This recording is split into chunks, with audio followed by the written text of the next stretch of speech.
comprendre la philosophie de jeu de Ruben Amorim en quelques minutes. C'est l'objectif de la vidéo du jour les amis, dans laquelle on va revenir sur une présentation de comment fait jouer Amorim une équipe de football, quel sera son impact à Manchester United surtout.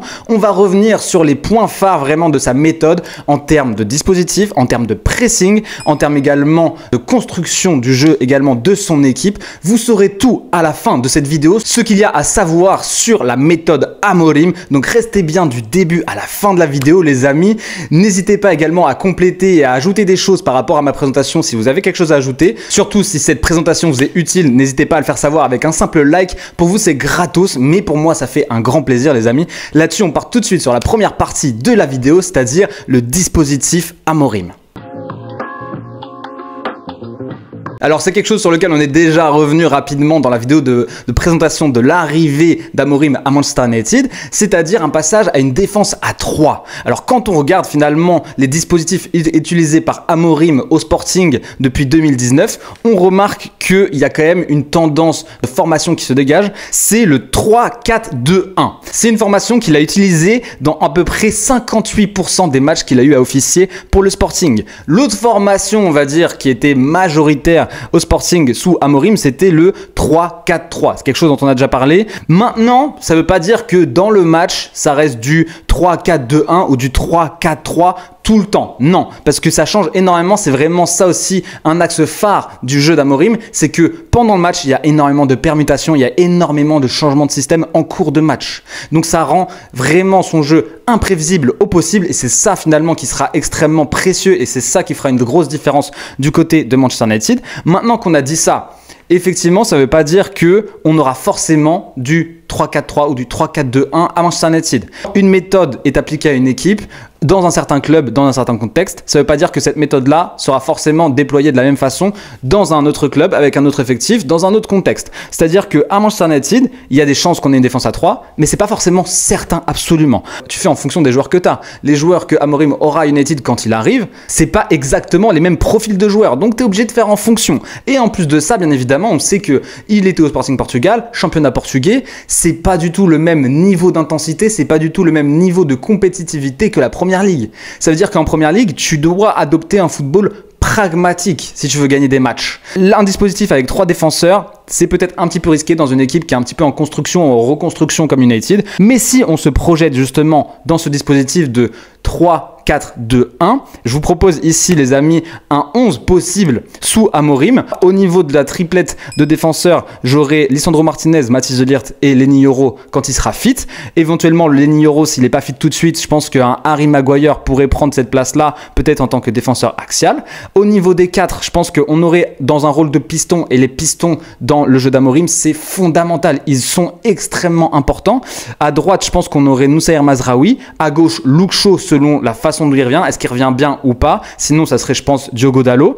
Dans les deux milieux plus centraux on aurait je pense Ugarte parce que c'est un joueur que connaît très bien Amorim et c'est un joueur qui en plus de ça, une fois qu'il aura pris ses marques à United, peut-être qu'il sera en mesure d'exploiter son plein potentiel. Et à côté de lui, mais ça c'est vraiment quelque chose qu'il faudra revoir, je mets Kobbie Mainoo. Kobbie Mainoo parce que je pense que c'est un des joueurs qui a la meilleure qualité technique au milieu de terrain à Manchester United et qui a un gros abattage défensif. Il est vraiment très polyvalent, c'est pour ça que je le mets aux côtés de Ugarte. Peut-être que finalement que Casemiro, qui est en très grande forme à United, pourra aussi rentrer dans cette chaussure-là. Peut-être qu'un Eriksen pourra aussi également donner à Amorim ce qui lui convient dans ce milieu de terrain-là. Au niveau des deux joueurs un petit peu plus ailiers, si on veut, on va dire milieu offensif, il y aurait, je pense, Bruno Fernandes et également, je mets Marcus Rashford ici parce que même si c'est pas du tout ma préférence, moi j'opterais beaucoup plutôt, je pense, pour un Amad Diallo à droite et Bruno Fernandes à gauche dans ces deux milieux offensifs parce que c'est deux joueurs qui sont capables de combiner dans des petits espaces, c'est deux joueurs qui ont une haute qualité technique. Marcus Rashford, je le mets parce que, bon, bah, force est de constater que même quand il donnait pas satisfaction avec Ten Hag, il était titulaire, même quand il donnait pas satisfaction avec Van Nistelrooy, il était titulaire. J'ai tendance à penser qu'il y a une clause dans son contrat qui fait qu'il est obligé de jouer, donc je vais pas faire comme si ça n'existait pas. Je pense que Rashford sera titulaire également avec Amorim et devant Rasmus Højlund qui a des attributs assez proches finalement de ceux de Victor Gyökeres. N'hésitez pas de votre côté à me dire quel 11 vous projetez pour ce Manchester United version Amorim. Et là-dessus on passe à la deuxième partie de la vidéo et sûrement la plus importante les amis, c'est les tendances de jeu d'une équipe sous Amorim. Au niveau des tendances de jeu, je découpe cette partie-là en 3 parties les amis. La phase de construction de jeu, le pressing et pour terminer l'animation offensive. En commençant par la construction, je vous parlais en début de vidéo du fait qu'il y a énormément de changements de dispositifs en cours de match dans les équipes d'Amorim. Quand on est on va dire dans une phase de relance plutôt par derrière, on a généralement une équipe qui s'organise avec les pistons qui redescendent en tant que latéraux. On a un défenseur central qui passe en numéro 6 avec un autre milieu. Ça donne un petit peu la formation que vous avez qui s'affiche juste ici les amis. Il y a une grosse proximité entre les joueurs et l'idée c'est vraiment de relancer au sol. Et ça, Onana pour ça, il va être je pense assez important. Au niveau du défenseur central qui pourrait justement remonter au milieu de terrain pour se muer en numéro 6, je pense à Lisandro Martinez qui a une grosse qualité technique, qui en plus de ça avec l'Ajax d'Amsterdam a joué quand même pas mal de matchs en tant que milieu défensif. Alors ça c'est pour la phase de relance je vous disais. Maintenant une fois que le jeu est un peu plus avancé, que l'équipe est un peu plus installée dans le camp adverse, ça change de dispositif avec généralement du coup les 3 défenseurs centraux qui sont sur la ligne défensive. On a nos pistons justement qui passent totalement ailiers et c'est pour ça que je vous disais que les pistons c'était vraiment des éléments très très importants de la méthode Amorim. On a besoin de joueurs ici qui soient capables de cavaler énormément, qui soient capables de revenir en défense très vite et qui soient capables de se projeter énormément. C'est pour ça que je pense qu'un Luke Shaw et un Mazraoui c'est ceux qui ont le meilleur coffre peut-être, Luke Shaw s'il est à 100% bien sûr, pour justement accomplir cette mission. À noter qu'il y a énormément de dédoublement entre les ailiers et milieu de terrain, surtout dans cette phase un petit peu plus offensive dans la moitié de terrain adverse. Et une tendance de jeu qui est notable quand même du côté du jeu d'Amorim, c'est que les centraux vont beaucoup chercher les pistons tout de suite pour écarter le jeu et généralement aller toucher les milieux offensifs assez rapidement. Maintenant, pour passer sur la deuxième partie par rapport au pressing, les équipes d'Amorim vont chercher vraiment très haut au niveau du pressing et surtout le numéro 9 a un rôle fondamental. Généralement, on demande à ce joueur-là d'aller chercher soit le dernier défenseur central, soit carrément le gardien de but pour orienter un petit peu le jeu. Derrière, on a les milieux offensifs, on va dire ailiers, qui vont serrer les centraux et on a toujours le piston qui vient aller chercher son latéral sur le côté dans lequel le jeu s'est orienté. Maintenant, pour terminer au niveau de l'attaque, c'est on va dire un gros chantier du côté de Manchester United puisque c'est vraiment en pleine sclérose actuellement. Il ne se passe pas grand chose entre nos joueurs offensifs. Il y a des occasions qui sont créées mais ça manque beaucoup de pragmatisme et de réalisme dans les derniers gestes. Ce qu'on note du côté de l'attaque généralement des équipes d'Amorim, c'est que au niveau des tirs, et ça c'est une grosse différence par rapport à Manchester United, les tirs sont généralement majoritairement faits dans la surface de réparation, ce qui augmente le taux de réussite. Contrairement à ce qu'on voit actuellement à Manchester United, sur ce début de saison, tu as plus de 35%, à peu près 38% des tirs de United qui sont faits en dehors de la surface. Ce qui forcément réduit le taux de réussite énormément et ce qui fait qu'aujourd'hui, le taux de conversion des actions à Manchester United, il est assez faible. Maintenant, au niveau également des animations, on a les pistons qui apportent énormément le surnombre. Ça ouvre énormément d'espace. Donc quand on pense à un Rasmus qui lui justement souvent il est un petit peu bloqué dans l'axe du jeu, il se passe pas grand chose, s'il a des espaces qui sont ouverts par les milieux offensifs, ça va je pense lui dégager pas mal de champs. Et à noter que généralement dans l'axe du jeu, je vous parlais des pistons qui apportent énormément. Généralement, dans le cœur du jeu, dans l'axe du jeu, il y a une grosse densité de joueurs. Les milieux sont très resserrés. Et l'idée, c'est vraiment de combiner très vite. Quand on regarde certaines phases de jeu du Sporting Portugal, ça combine très vite. Ça s'efface beaucoup, ça permute beaucoup. Tu sais quasiment pas qui va toucher le ballon sur une action parce qu'ils sont tous resserrés. Mais il faut courir. Quand tu regardes la façon de jouer, c'est énergivore au possible et tous les mecs courent comme des zinzins. Alors quand on repense à certains joueurs à Manchester United, va falloir vraiment sacrément se mettre au diapason parce que sinon, cette méthode-là, ça ouvre des espaces, ça ouvre des boulevards et tu te fais croquer. Là, je vous ai donné vraiment l'essentiel des clés du jeu. Maintenant, je veux insister quand même sur quelque chose sur lequel il ne faut pas se faire prendre non plus. Comme quand Ten Hag était arrivé au club, on se disait, on adorait Ten Hag, on se disait qu'il allait faire jouer Manchester United comme l'Ajax. Il est arrivé finalement, il n'a pas fait jouer United comme l'Ajax, il a dit c'est normal, j'ai pas les mêmes joueurs. Préparez-vous à ce que potentiellement, il y ait un piège dans lequel il ne faille pas tomber et c'est la prochaine partie de la vidéo.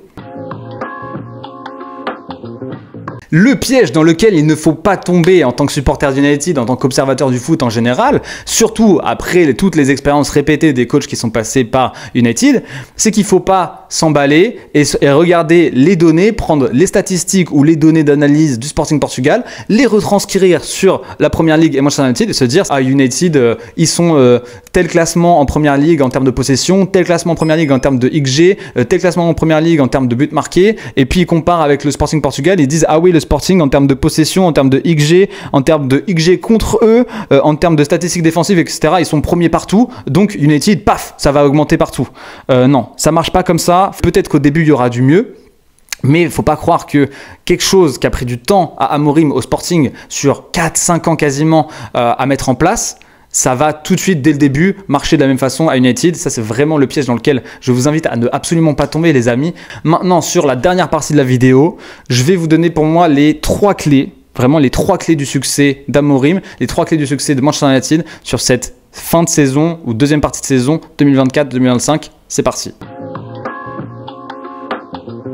Cette dernière partie, les amis, c'est quelque chose de très personnel et n'hésitez pas, vous, à me partager en commentaire quels sont, selon vous, les axes majeurs sur lesquels une Manchester United doit s'améliorer pour progresser et revenir au top. Moi, j'en ai identifié 3 vraiment qui, dans le jeu actuel, je pense, méritent d'être améliorés et permettraient, je pense, d'atteindre des résultats, on va dire, à très courte échéance, à très court terme. Première donnée, première chose qu'il faudra travailler et améliorer pour Amorim à United, c'est de mettre en place des séquences de jeu qui débouchent sur des centres et particulièrement sur des centres à ras de terre. Ça, c'est quelque chose à Manchester United qu'on a du mal à voir. C'est-à-dire une phase de jeu qui se déploie sur le côté avec de l'espace qui se crée dans l'axe qui permet d'avoir un centre ouvert. C'est-à-dire des buts ou des occasions, on va dire, un petit peu faciles. Quand on regarde Manchester United, surtout sur ces débuts de saison, mais aussi également la saison d'avant, il n'y a pas de but facile. Tu as l'impression que tout est compliqué. Et pour moi, marquer des buts faciles, marquer des occasions vraiment comme ça qui sont fluides, c'est le signe d'une équipe en bonne santé à mon avis. C'est quelque chose qui pourrait être possible grâce justement à l'apport des pistons. Si jamais il arrive justement à donner un apport offensif suffisant grâce à ses joueurs de côté, je pense qu'on pourra justement avoir ces phases de jeu qui débouchent sur un centre à ras de terre pour un joueur qui fait son appel tranchant dans la surface et qui termine en une touche. Ça, c'est quelque chose qu'on voit trop rarement à United. Deuxième point, c'est fermer les espaces au milieu de terrain en phase défensive. Ça a commencé à être corrigé, j'ai envie de dire, là sur ces derniers matchs avec Van Nistelrooy, voire sur les derniers matchs avant avec Ten Hag. Mais au niveau du milieu de terrain, fermer les espaces, ne pas avoir ce no man's land entre les milieux de terrain, les défenseurs centraux. Et ça permettra, je pense, d'avoir un meilleur équilibre d'équipe, d'avoir un bloc plus compact et je pense d'avoir moins d'occasions dans le dos de notre défense. Comme le but par exemple de Van de Ven contre Manchester United avec Tottenham. Cette percée où finalement ça passe parce qu'il y a trop d'espace, ça peut plus arriver et je pense que c'est quelque chose sur lequel on pourra finalement avoir un gros travail de fait. Et pour terminer, pour moi, c'est limiter le jeu long et jouer court. Et c'est quelque chose qu'on voit du côté finalement du Sporting, des échanges courts, rapides, au sol. Et ça, s'il arrive vraiment à transcrire ça à Manchester United, je pense que ça sera une réussite. Je le souhaite en tout cas. En commentaire, les amis, dites-moi si vous avez des enseignements à tirer de cette vidéo-là. Si c'est le cas, voilà, j'espère que ça vous aura été très utile. Si ça vous a été utile également, n'hésitez surtout pas, j'insiste, à réagir avec un petit like, un pouce vers le haut. C'est juste un clic pour vous. Ça récompense un travail qui a pris du temps de mon côté. Sur ce, les amis, je vous souhaite à tous une excellente fin de journée. On se retrouve très vite pour de nouveaux sujets. Prenez soin de vous, prenez soin de vos proches et je vous dis à très très vite. Ciao, ciao!